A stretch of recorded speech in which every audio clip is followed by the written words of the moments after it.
Seja bem-vindo a mais um Ensino Fiel. No episódio de hoje, veremos mais uma palestra da Conferência Fiel Pastores e Líderes deste ano, 2023, que teve como tema o livro de Hebreus. O livro de Hebreus é repleto de citações do Antigo Testamento, principalmente do livro de Levítico. Mauro Meister trouxe-nos então uma interessante e edificante exposição do capítulo 15 de Levítico, que trata acerca das leis de pureza no que tange aos fluidos corporais. Este assunto e este texto, que são bem delicados e difíceis de se compreender, chegam até mesmo a ser ignorados devido às suas dificuldades. Pedimos que avalie ou curta este episódio na plataforma onde estiver nos acompanhando. Isso nos ajuda a aprimorar os conteúdos e a alcançar mais pessoas. Ensino Fiel, episódio 55. As leis sobre os fluidos corporais em Levítico, com Mauro Meister, um workshop da Conferência Fiel Pastores e Líderes 2023. Conferência que está disponível na íntegra em nossa plataforma Fiel Digital. Eu anunciei entusiasticamente várias vezes para vocês que eu ia falar sobre fluidos corporais. E vou falar. Porque esse tema que vai ser tratado diretamente nesse capítulo 15 de Levítico, ele tem a ver com purificação sexual. E se existe uma área que está cada dia mais confusa na nossa cultura e na nossa sociedade, é a área da sexualidade humana. A gente está vendo verdadeiras loucuras. Então nós vamos ler o capítulo 15 e depois nós vamos situar esse capítulo dentro da teologia bíblica da sexualidade, tá? E finalmente eu vou expor idealmente, ou as ideias básicas, fundamentais do capítulo, sem entrar em detalhes demais, porque tem muito detalhe complicado, ok? Então vamos ler a palavra de Deus, Levítico capítulo 15, eu não vou ler todos os versículos do texto, eu vou ler alguns blocos do texto, até por questão de tempo, tá bom? Então diz assim a Escritura, a palavra de Deus. O Senhor disse a Moisés e a Arão: falem aos filhos de Israel e digam-lhes: qualquer homem que tiver fluxo... Opa, inverteu aqui, gente. Eu vou voltar na leitura, tá? Vamos de novo. Deu certo. Começando a leitura de novo. O Senhor disse a Moisés e a Arão: falem aos filhos de Israel e digam-lhes: qualquer homem que tiver fluxo seminal do seu corpo ficará impuro por causa do fluxo. Esta, pois, será a sua impureza por causa do seu fluxo.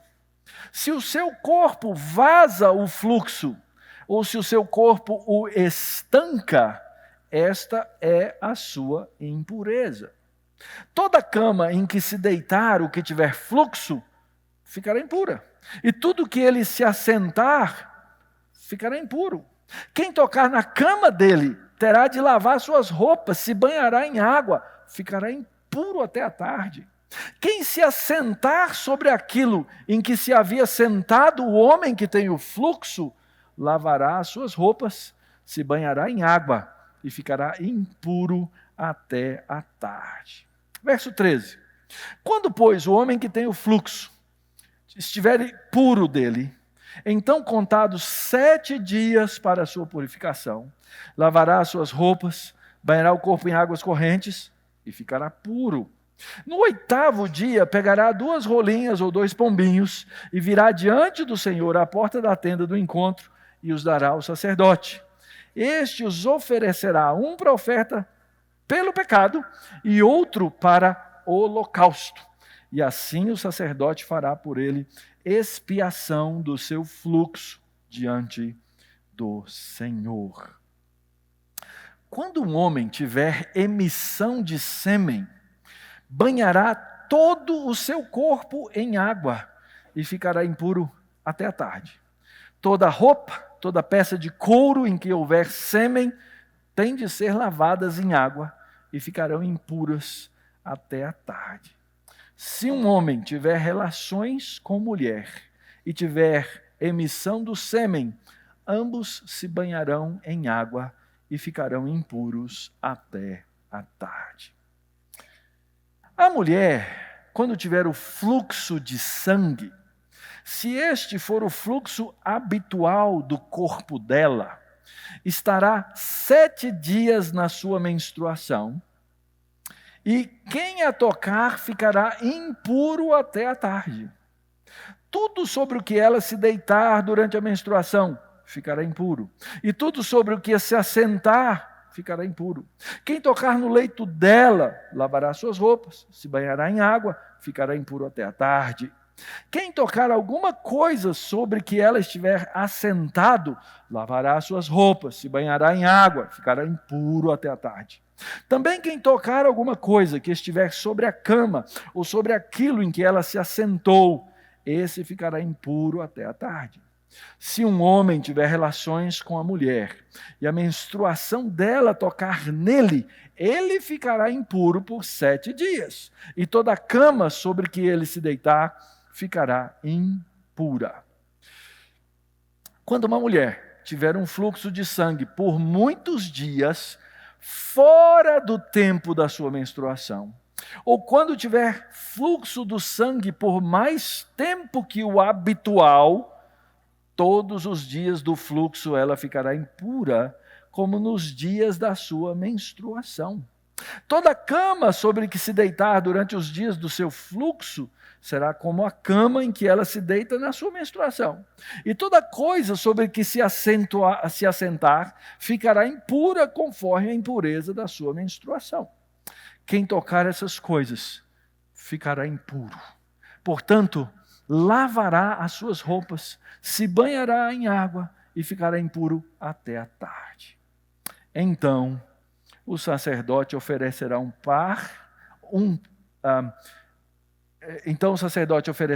para oferta pelo pecado, ele citou aí os animais, eu pulei o verso, e outro para o holocausto.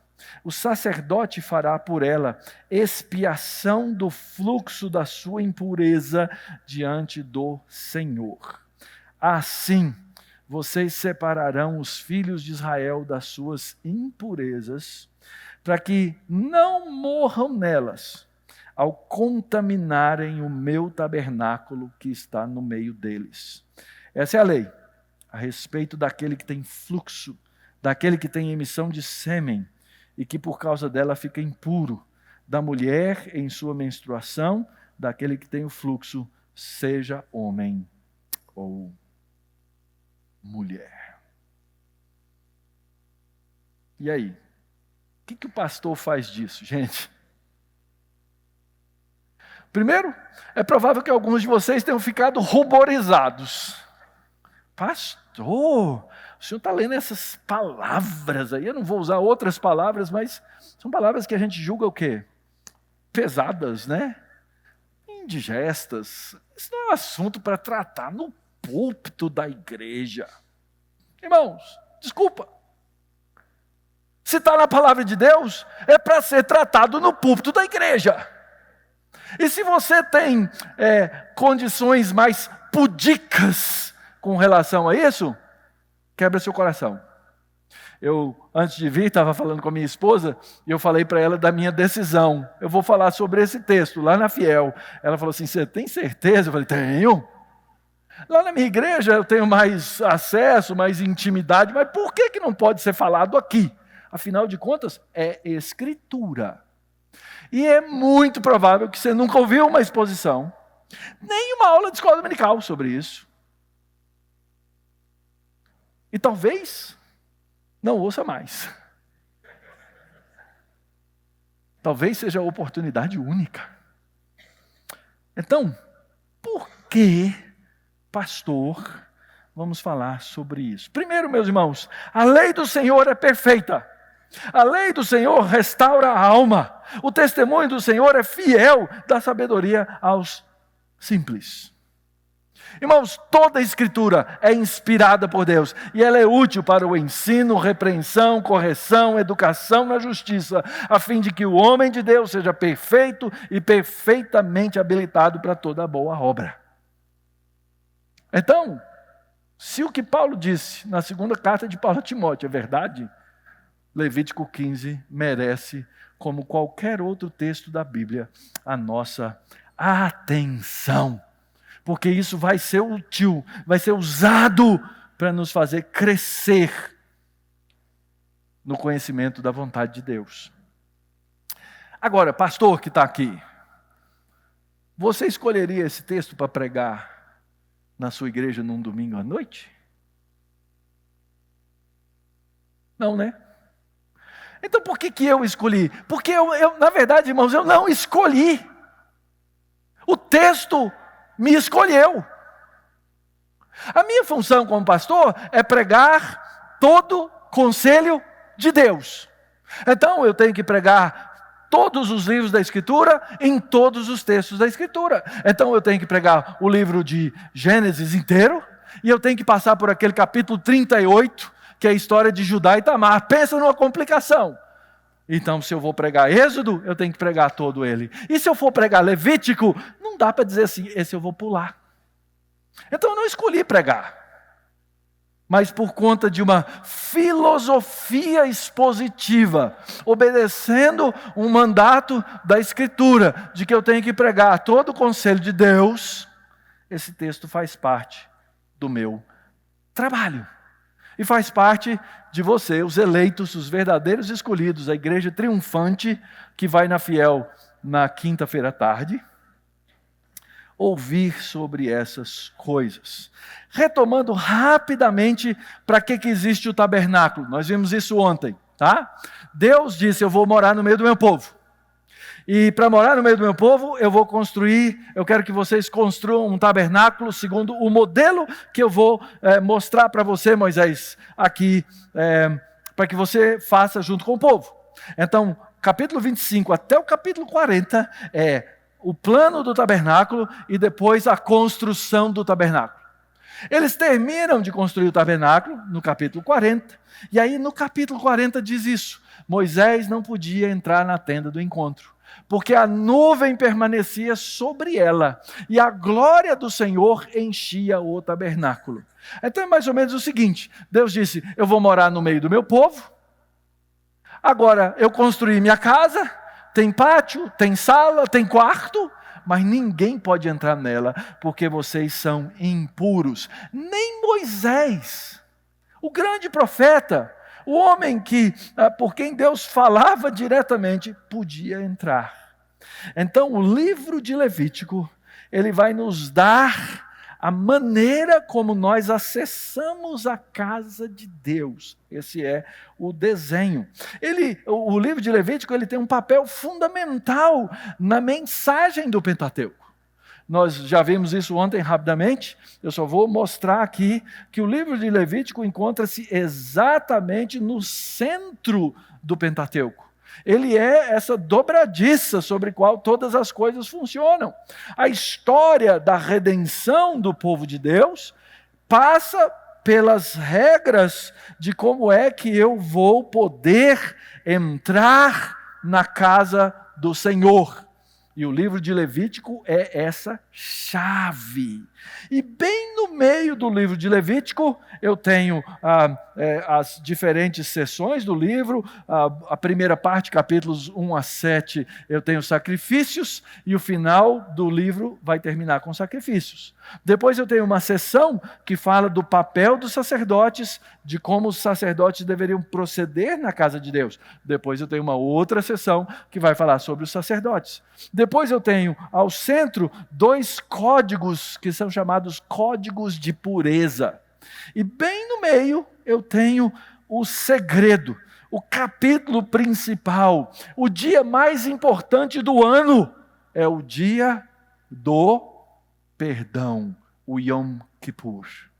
O dia em que Deus cobria as iniquidades do povo pela intermediação do sacerdote, que imolava o cordeiro, enviava um outro cordeiro para o deserto, afastando os pecados, e assim então o povo era finalmente perdoado. Essas 2 seções azuis são chamados códigos de pureza, ou os códigos de purificação. Por que era necessária a purificação? E eu fiz o link, o elo, com vocês ontem, de Gênesis com o livro de Levítico. O homem, por causa do seu pecado, porque comeu da árvore do conhecimento do bem e do mal, foi expulso do jardim. E Deus colocou no caminho os querubins com a espada. Para quê? Para que o homem não tivesse acesso de volta à árvore da vida e, comendo da árvore ou do fruto da árvore da vida, vivesse debaixo de maldição. A gente acredita nisso. Aliás, a gente tem uma figura disso no Novo Testamento. Como assim, pastor? Lá na sua igreja vocês tomam a ceia? Lá na sua igreja, você lê 1 Coríntios capítulo 11. Lembra lá o que Paulo fala a respeito de comer e beber a ceia sem discernir o corpo? Quem come e bebe sem discernir o corpo, come e bebe sobre si o quê? Morte. É o mesmo princípio. Se o homem chegasse de volta na árvore da vida, ele comeria do fruto, maldição sobre si mesmos. Então, o homem agora está expulso do jardim. E ele precisa chegar de volta lá. Qual é o caminho de volta? Lembra, os querubins estavam colocados aonde? Ao leste da árvore, ao leste do jardim. Esse era o caminho. Quando Deus ordena construir o tabernáculo, a porta do tabernáculo está onde? Virada para o leste.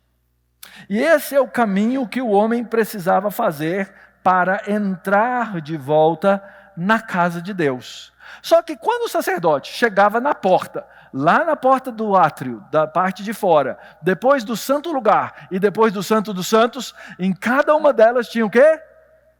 Querubim. Toma cuidado com querubim. Querubim é um negócio perigoso. Não brinca com querubim. Querubim tem esse negócio de espada. E eu não posso brincar com a morte.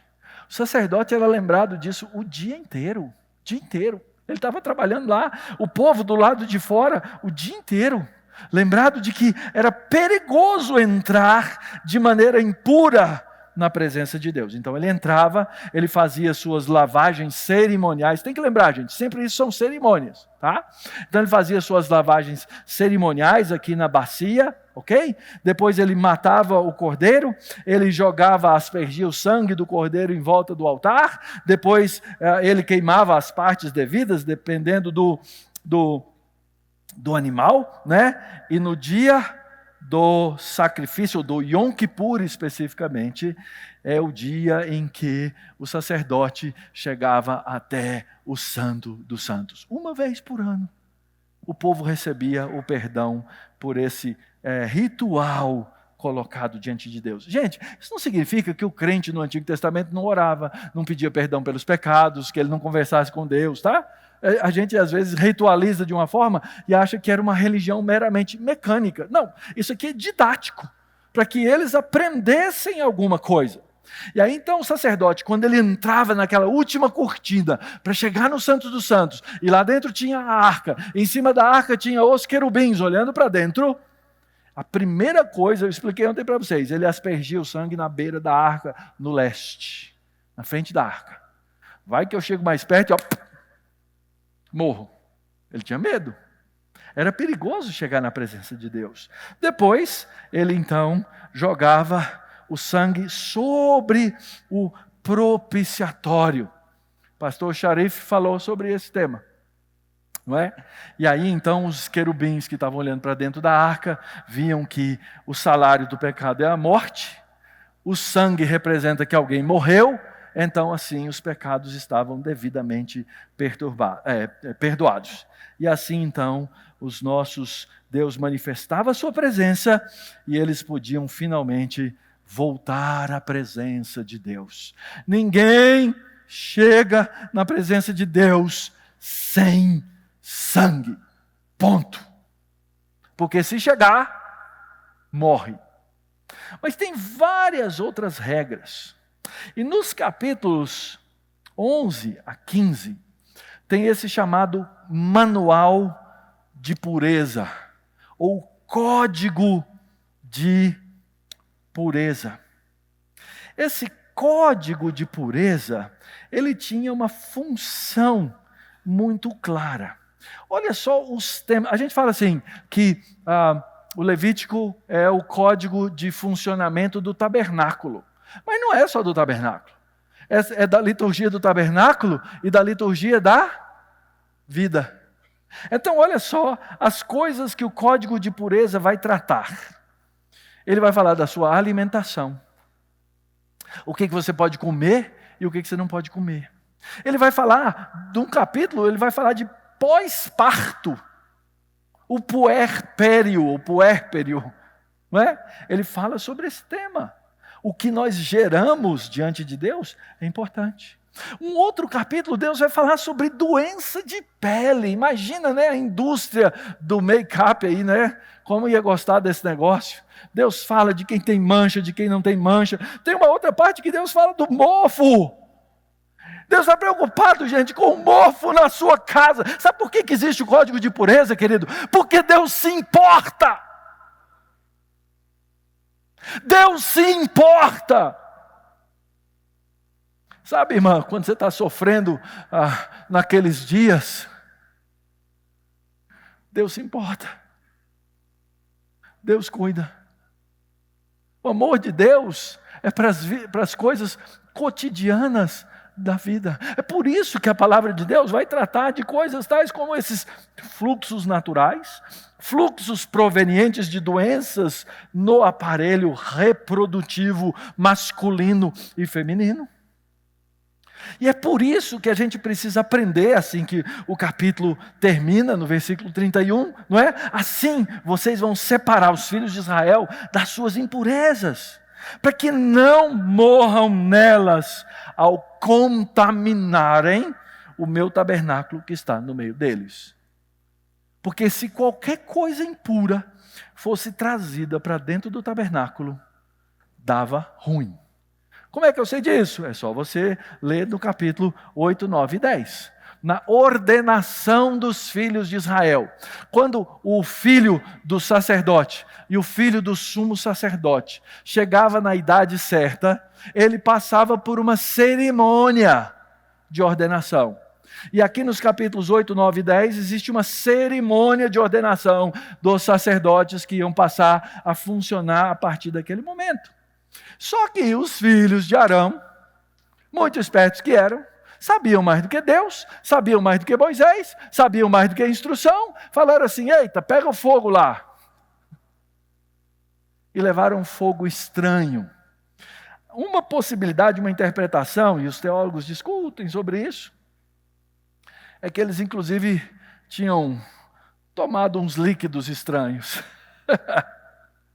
E estavam fora das suas melhores faculdades, estivessem talvez bêbados. E no capítulo 10, o capítulo diz assim: olha, Arão, seus filhos morreram, mas vocês têm que separar as coisas. Isso aconteceu, isso é um estatuto perpétuo, para que vocês façam a diferença entre o santo e o profano, entre o impuro e o impuro, e para que vocês ensinem aos filhos de Israel os estatutos que o Senhor lhes tem falado por meio de Moisés. Esse é um detalhe importante. A gente acha que o papel e o trabalho do sacerdote era só fazer sacrifício. Está aqui, ó. Eles tinham que fazer os sacrifícios, e eles tinham que fazer o quê? Ensinar. Eles eram ensinadores. Então, no capítulo 10, depois que os filhos de Arão fizeram toda a caca e contaminaram com fogo estranho todo o tabernáculo, aparece o código de pureza.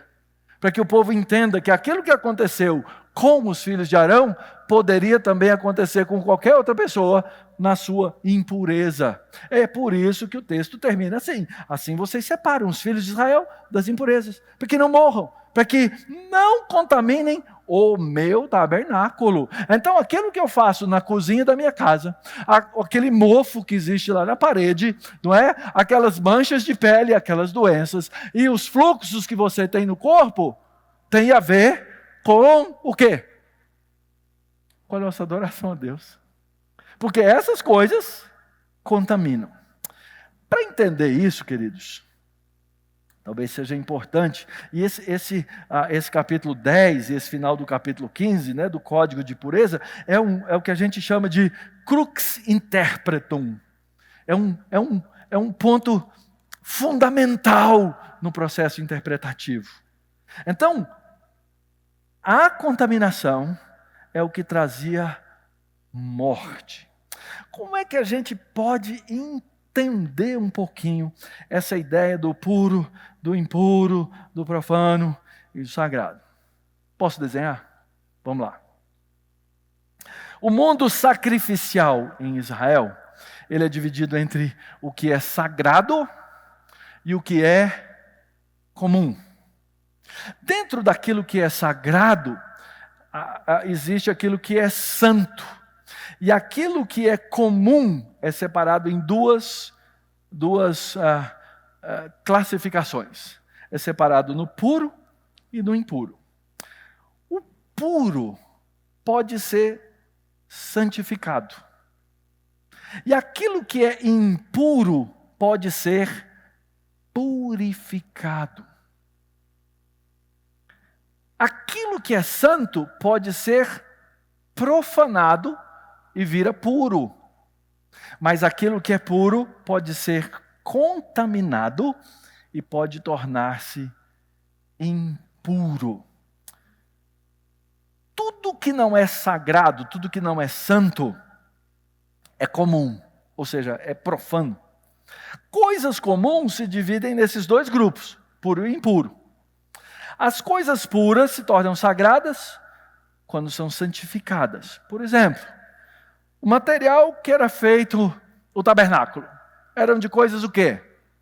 Comuns. Era madeira, prata, tecido, ouro, bronze, pedras preciosas. É tudo comum. Mas uma vez que aquilo era dado um propósito para aquilo, essas coisas se tornavam santas. Elas eram santificadas. E uma vez santificadas, elas não poderiam ser tocadas pelo que é impuro. Porque senão, elas também se tornam impuras. Lembra que a gente leu agora?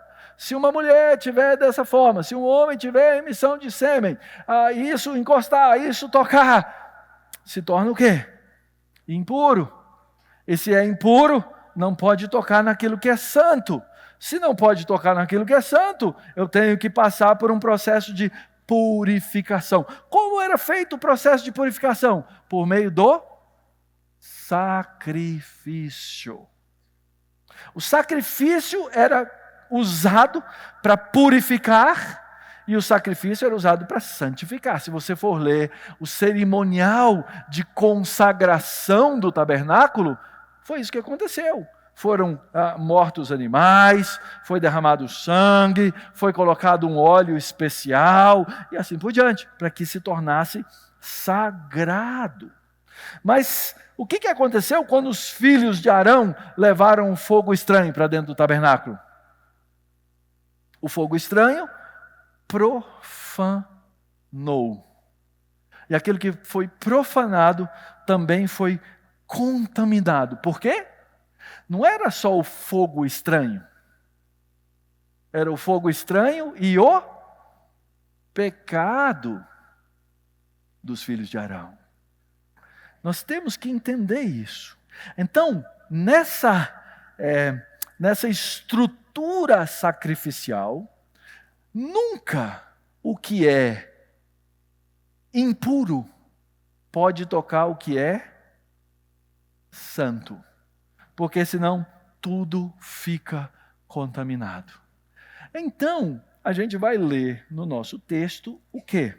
Uma estrutura. E aqui eu estou querendo chegar quase lá, tá? Ainda está longe, mas quase lá, na ideia do capítulo propriamente dita. Quando você lê o capítulo, dos versos 1 a 15, o verso 1 a 15 fala de doenças relacionadas ao órgão reprodutor masculino. Se um homem tiver o quê? Fluxo. São doenças que nós chamamos de doenças venéreas. Ou algum outro tipo de doença, uma inflamação, alguma coisa. Cadê o Roberto? Ele é urologista, ele estava interessado no tema aqui, né? Essas doenças, elas são contaminantes. Então, se alguém estivesse nessa situação, não poderia participar dos rituais relacionados ao sacerdócio, ao tabernáculo. Depois, os versículos 16 e 17 não estão mais falando de doença, mas estão falando de emissão da semente masculina. Aí o tratamento é outro. Quando você chega no versículo 18, o texto vai falar se um homem se deitar com uma mulher e tiver relações com ela, e agora nós estamos falando de uma coisa natural, ordenada por Deus, que é o relacionamento sexual. Na segunda parte do capítulo, veja, né, formando aquele X de novo, né, no meio do capítulo estão as relações normais entre um homem e uma mulher. Anteriormente, estão as emissões da semente masculina, e dos versos 19 até o 24, estão as emissões normais da menstruação da mulher. E o capítulo termina, dos versos 25 até o versículo 30, falando de doenças relacionadas ao órgão reprodutor feminino. E aí, pastor, o que a gente faz desse negócio para pregar? Como é que a gente encaixa sobre essas coisas na história da redenção? Eu já falei uma coisa. Primeira coisa, Deus se importa com todas as coisas da nossa vida. Só que isso, gente, está dentro do grande cenário da criação. Do grande cenário da criação. Nós, seres humanos, fomos criados à imagem e semelhança do Criador e com uma capacidade reprodutiva. E eu não sei se você já parou para pensar nisso, mas eu quero que hoje você pare. Olha só, Gênesis capítulo 1, versículo 27 e 28. Assim Deus criou o ser humano, a sua imagem, a imagem de Deus o criou, homem e mulher os criou. E Deus os abençoou e disse: sejam fecundos, multipliquem-se, enchem a terra, tenham domínio sobre os peixes do mar, as aves do céu e sobre todo animal que rasteja sobre a terra. Gente, a primeira bênção que aparece na Bíblia tem a ver com o quê? Nossa sexualidade. Primeira bênção. Está no capítulo 1 da Bíblia. No primeiro capítulo de Gênesis. A missão que Deus deu ao homem envolve o quê? Sua sexualidade. Não é à toa que o capeta não gosta de sexualidade saudável. Porque a nossa sexualidade tem a ver com a missão. Esse é o grande contexto, esse é o cenário da queda. A ordem da criação de Deus deveria ser mantida como essa expressão da sua vontade moral. É isso que a gente vai encontrar no capítulo 2. O Senhor Deus ordenou ao homem: você come de toda árvore, mas da árvore do conhecimento do bem e do mal você não come, porque no dia em que você dela comer, você vai morrer. Entretanto, o verso 6 do capítulo 3 diz assim: vendo a mulher que a árvore era boa para se comer, agradável aos olhos, desejável para dar entendimento, tomou o fruto, comeu e deu ao marido e ele comeu. E como eu expliquei ontem, eles não acreditaram no que Deus tinha dito. Deus disse: vocês vão morrer. Eles acreditaram em quem, gente? No capeta, na serpente. Eles acreditaram no inimigo das nossas almas. Isso nos traz, irmãos, ao grande cenário da queda. Essa história da queda começa em Gênesis capítulo 2, versículo 4, que a gente chama de uma perícope, que vai até o final do capítulo 4. E diz que Deus, na criação, deu ao homem um propósito. Você vai carregar a minha imagem, e você vai, aí no jardim, você vai cultivar, você vai guardar, você vai expandir o Éden. Deus deu ao homem liberdade, você vai comer livremente. Deus deu uma restrição ao homem, dessa árvore você não come. Deus deu ao homem uma auxiliadora idônea. Não é bom que o homem esteja só, far-lhe-ei uma auxiliadora que lhe seja idônea. É interessante, irmãos, a missão não se cumpre sem o casal. Homem e mulher juntos precisam cumprir. Deus deu ao homem uma autoridade sobre a criação. Trouxe os homens para ver como esse chamaria os animais. E o homem dava nome, ele tinha autoridade na criação. Deus deu ao homem integridade. Olha só o verso 25 do capítulo 2 de Gênesis. Ora, um e outro, homem e mulher, estavam nus e não se envergonhavam. Mas por causa do pecado e da idolatria, o homem perdeu todas essas coisas. Ele perdeu o propósito, ele perdeu a liberdade, ele perdeu a própria vida, porque Deus disse que ele ia morrer. Ele perdeu a capacidade plena do exercício de autoridade. Os animais passaram a ter pavor e medo. O homem se escondeu do próprio Deus. Ele perdeu a intimidade com a auxiliadora idônea. Ele perdeu a integridade, porque homem e mulher, eles estavam nus em absoluta inocência. Mas agora eles tinham vergonha da sua própria nudez. E finalmente, o homem perdeu a intimidade com Deus. Quando Deus pergunta, cadê você? Deus apareceu no jardim para bater um papo no fim do dia. O homem se escondeu. Quando Deus o chamou, ele disse assim, eu ouvi seu barulho aqui no jardim. Fiquei com medo. Vazei. Me escondi. Se você quiser ver o desenvolvimento desses temas, eu escrevi um livrinho chamado A Origem da Idolatria, onde eu desenvolvo esses passos mais detalhadamente. Quais são as consequências dessa idolatria para a sexualidade humana? A missão foi comprometida, porque a imagem de Deus no homem foi comprometida. Qual que era a missão original? Você se reproduz e a minha perfeita imagem em você vai se espalhar até o fim do mundo. Mas agora essa imagem foi comprometida. O homem não perdeu a imagem e semelhança de Deus, mas essa imagem agora estava manchada. A missão foi comprometida pelos relacionamentos comprometidos. O relacionamento com o próprio Criador, porque o homem foi afastado da presença de Deus, e o relacionamento naquilo que a gente chama de mandato social, o relacionamento entre homem e mulher, porque agora eles não eram mais íntimos, antes da própria queda. É isso que diz aí, Gênesis 3. Os olhos de ambos se abriram, percebendo que estavam nus, costuraram folhas de figueira, fizeram cintas para si. Isso aqui, gente, é o que a gente chama de uma ironia. Pensa na cena. Tem alguma irmã costureira aqui? Já tentou fazer uma costura com folha de figueira? Oh, miséria! Não ia dar certo. Dava tudo errado. Até a indústria da moda foi Deus quem começou, no bom sentido, porque Ele é que pegou e fez roupas da pele de animais que foram apropriadas para o homem. O homem perdeu essa capacidade da inocência.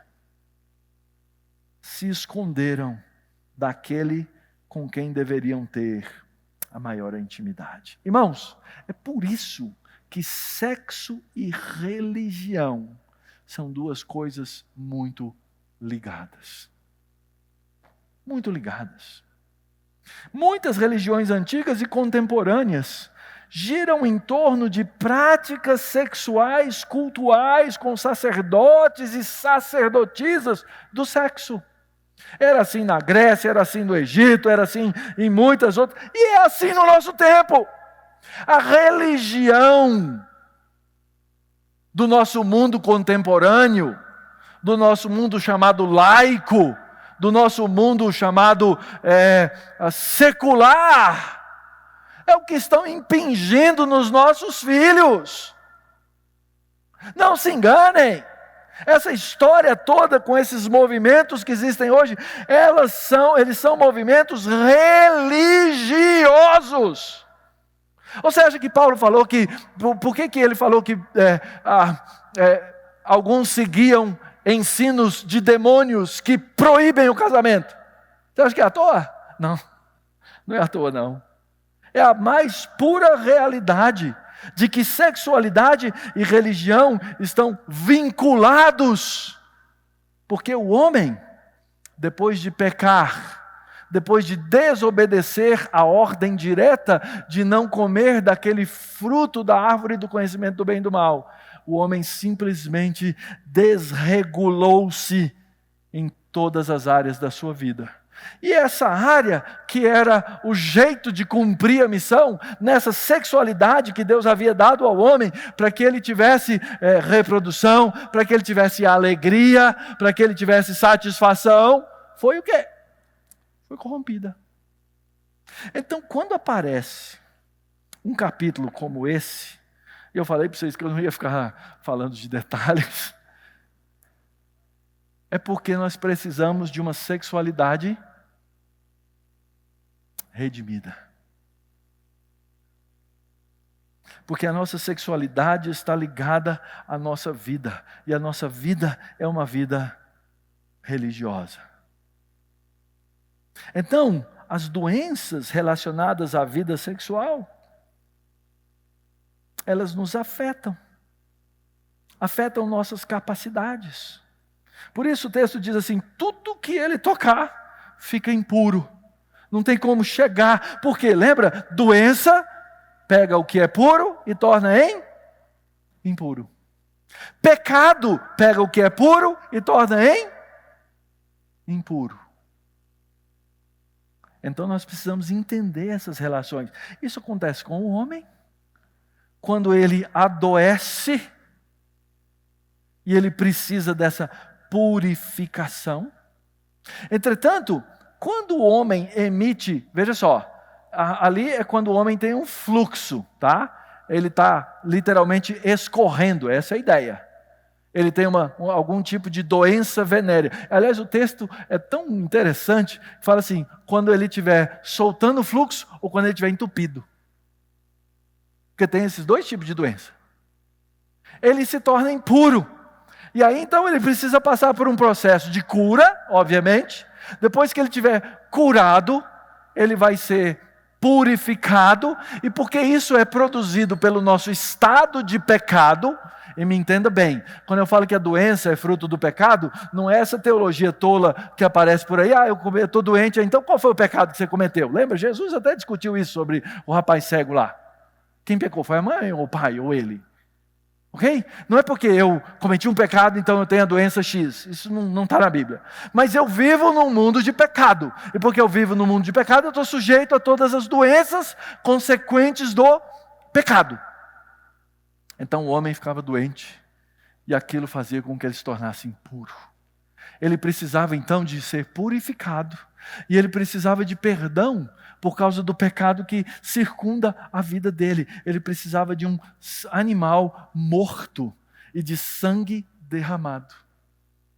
A mesma coisa a mulher. Quando as doenças relacionadas ao órgão reprodutor feminino acontecem, tudo que ela toca fica impuro. E toda purificação precisa de expiação. Só que ali no meio tem duas frasezinhas verdes, não é?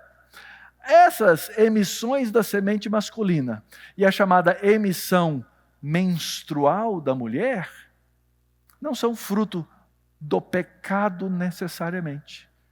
Elas eram naturais. Então, quando o homem tinha um fluxo de semente e a mulher tinha um fluxo de emissão menstrual, não precisava de sacrifício de purificação pelo pecado. Por quê? Porque faz parte do projeto da vida. Faz parte do nosso dia a dia. Ainda que o que tocasse, tornava-se o quê? Impuro. E precisava de quê? Purificação. E bem no meio do capítulo, diz assim: se um homem se deitar com uma mulher e tiver uma relação com ela, o que ele precisa fazer depois, ele e ela? Toma um banho, meu filho. No final da tarde, segue a vida. É isso que o texto está dizendo. Por quê? Porque a sexualidade redimida, dentro do contexto do casamento, ela é o quê? Ela é santa aos olhos de Deus. Ela faz parte da missão de Deus. Isso não envolve pecado. Não envolve doença. Pode ser que nós a contaminemos com aquilo que é impuro. Pode ser que nós a contaminemos com aquilo que é pecado. Mas naturalmente não é. Irmãos, nessas coisas nós não deveríamos ter vergonha de falar. Nós não deveríamos ter vergonha de tratar. Nós não deveríamos ter vergonha de ensinar os nossos filhos, porque nós fomos assim criados pelo Senhor. Tem uma história no Novo Testamento que precisa ser redescoberta por nós à luz desse texto. Diz o texto lá de Lucas capítulo 8. Enquanto Jesus caminhava, as multidões o apertavam. Parecia sair daqui do salão da Fiel. Eu estava tentando entrar na contramão, onde, meu Senhor. Quase que eu perguntei assim, quem me tocou, né? Certa mulher, olha só, que havia 12 anos, vinha sofrendo de uma hemorragia. O que é isso? Doença relacionada ao órgão reprodutor feminino. E que havia gastado todos os seus bens com os médicos. E ninguém conseguia curar. Veio por trás de Jesus, tocou na borda da capa dele. E a hemorragia estancou, irmãos. Deus se importa, queridos. Deus se importa com os seus. Mas Jesus perguntou, quem me tocou? Como todos negassem, Pedro disse, mestre, é a multidão que o rodeia e aperta. Mas Jesus insistiu, alguém me tocou, porque eu senti que de mim saiu poder. A mulher ficou caladinha. Sabe por quê? Porque ela estava fazendo todo mundo em volta dela cerimonialmente impuro. Ela fez Jesus cerimonialmente impuro. Mas Jesus insistiu, quem me tocou? Eu senti que de mim saiu poder. E a mulher, vendo que não podia passar desapercebida, aproximou-se trêmula, prostrou-se diante de Jesus, que é o Cordeiro de Deus, e declarou à vista de todo o povo o motivo por que havia tocado nele. E como imediatamente havia sido curada. Então Jesus lhe disse, filha, irmãos, como eu anseio ouvir isso da boca do meu Redentor. Filho, filha, você foi salva, porque teve fé. Vai no shalom de Deus. Irmãos, nós precisamos mostrar para o mundo, mostrar para a sociedade, que existe uma sexualidade redimida, que existe uma pureza sexual dentro dos padrões de Deus, heterossexual, monogâmico, dentro do casamento. E por outro lado, mostrar que tudo fora desse contexto torna-se impureza. O Novo Testamento vai chamar de porneia.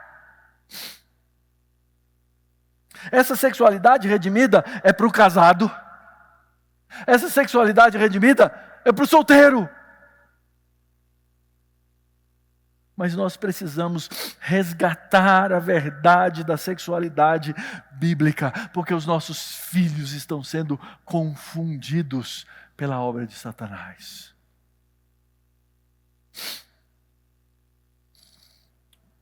Falta 50 segundos. Esse negócio que não é de Deus, não é possível. Irmãos, a maneira como a Escritura descreve a sexualidade redimida no casamento, irmãos, é de uma tremenda e profunda intimidade. A palavra para um homem estar com uma mulher é o verbo conhecer. E o fulano conheceu fulano.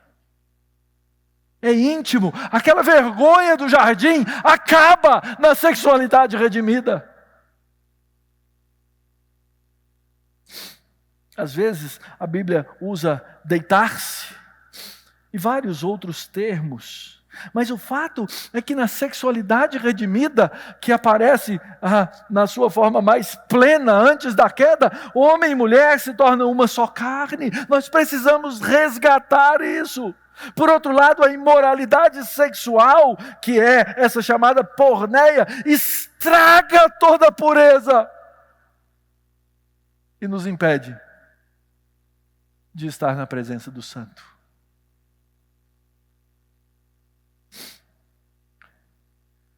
Nós precisamos resgatar isso, irmãos. Quisera eu poder falar aqui por mais um bom tempo sobre os detalhes de cada uma dessas coisas. Mas isso é o que vai fazer a diferença entre o povo de Deus e os outros povos. É isso que vai fazer a diferença entre o profano e o sagrado, entre o puro e o impuro. Sermos exatamente diferentes dos demais. O que é que redime a nossa sexualidade?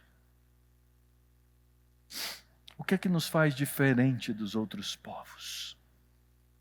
O que é que nos faz diferentes dos não salvos? Às vezes eu vejo nesse movimento de batalha cultural contra uma necessidade que a gente tem, porque isso tem confundido os nossos filhos, contra movimentos LGBTQI, 500 alfabetos juntos. É que às vezes nós entramos na batalha porque eu quero que o indivíduo deixe de ser homossexual. Deixa eu falar para você uma coisa. Esquece isso. Essas pessoas precisam, em primeiro lugar, de Cristo. E aí elas vão entender o outro lado. Sem Cristo elas não vão entender.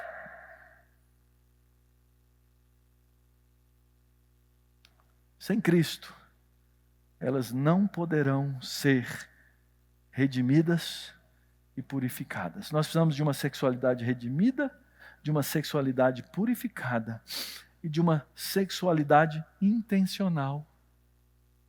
Ter filhos por causa da missão. Ter filhos para a glória de Deus. O que a gente faz então? Primeiro, irmãos, nós precisamos no nosso meio de redimir nossas mentes e corações de um mundo hipersexualizado. E vou falar para vocês, isso não é hoje. Na época de Paulo era pior. Houve momentos piores na história. É que nós estamos saindo de uma fase em que a cristandade deixa de ser dominante para uma fase em que nós vamos nos tornar minoria. Então a gente acha que o mundo está piorando muito. Já teve momentos muito piores. Não significa que eu tenho que gostar do momento que eu estou vivendo. Mas isso significa que eu tenho que ter a minha mente, a mente do povo de Deus, a mente do povo dos filhos de Deus, redimidos. Só que a gente vive num mundo hipersexualizado.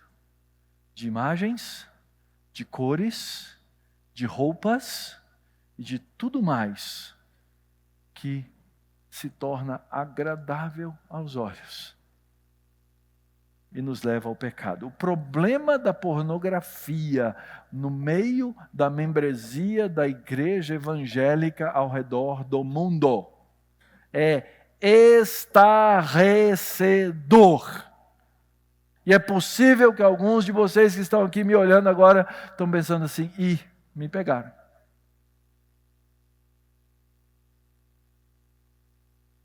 Porque estatisticamente é impressionante. Segundo, nós precisamos trabalhar na redenção da pureza da sexualidade para os solteiros. Tem muita gente hoje que quer casar. Paulo diz, né? Se for ficar abrasado, casa. Mas acha que a redenção da sexualidade está só no casamento. E não é verdade. Existem casamentos aí que são horríveis na sua sexualidade, porque perverteram a própria sexualidade. Mas nossos solteiros precisam aprender a santa espera e a sua plena realização na pessoa de Cristo. Nós precisamos da pureza da sexualidade no casamento, entendendo papéis, compreendendo o próprio papel do sexo no casamento, porque Deus quer nos redimir em todas as coisas. Nós precisamos voltar a ensinar a verdade sobre a sexualidade para a família. Existe muito tabu. E o que acontece, irmãos, é que nós não ensinamos. Eu acho que esse é um papel dos pais. Não é nem da escola, nem da família, nem da igreja. Mas é um papel da família. Mas a gente tem vergonha. A gente terceiriza. A gente deixa para os outros. A gente deixa para a escola. Sabe o que tem acontecido? Nossos meninos, nossas meninas, com 9, 10, 11 anos, com tablets, com computadores e com telefones, têm acessado pornografia. Essa é uma indústria do diabo, irmãos. Tem uma Bíblia, um aplicativo de Bíblia, que permite você fazer grupos de leitura da Bíblia. É o YouVersion. Sabe o que está acontecendo? Gente entra nesse aplicativo de leitura da Bíblia e chama crianças, jovens e adolescentes e introduzem as crianças à pornografia dentro de um aplicativo da Bíblia Sagrada. O diabo ele não cansa, não. Ele não cansa. Nós precisamos voltar ao ensino da verdade sobre a sexualidade na nossa sociedade. É uma luta e uma batalha travada dia a dia pela mente e coração do povo de Deus. Vamos orar? Senhor Deus bendito, nós te agradecemos, Senhor, porque o Senhor se importa. Nós te agradecemos, ó Deus, porque o Senhor é o Criador da nossa sexualidade. E o Senhor a deu com propósitos tão claros, tão definidos, para que nós tenhamos filhos, para que nós sejamos portadores da possibilidade de reproduzir a imagem e semelhança do Senhor, para que nós tenhamos alegria, prazer, deleite no casamento. Porém, ó Deus, nós reconhecemos que o estado de pecado tem pervertido todas essas coisas. E nós clamamos, ó Deus, por misericórdia do Senhor.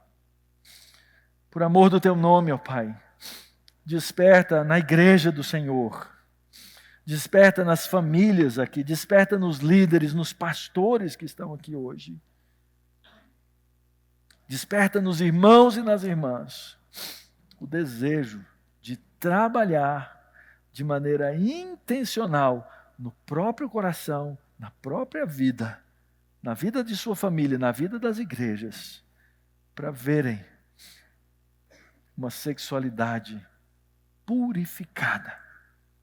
E assim, ó Deus, de fato, haja distinção entre o santo e o profano, entre o puro e o impuro. No nome de Jesus. Amém. Deus abençoe, irmãos. Foi uma alegria estar com vocês. Orem por nós. Estaremos agora há pouco na estrada, voltando para casa. Que Deus dê a todos um bom final de conferência. Obrigado por ter nos acompanhado em mais um episódio do Ensino Fiel. Não se esqueça de avaliar ou curtir este episódio e de compartilhar também com outros irmãos. Até a próxima. Que Deus te abençoe.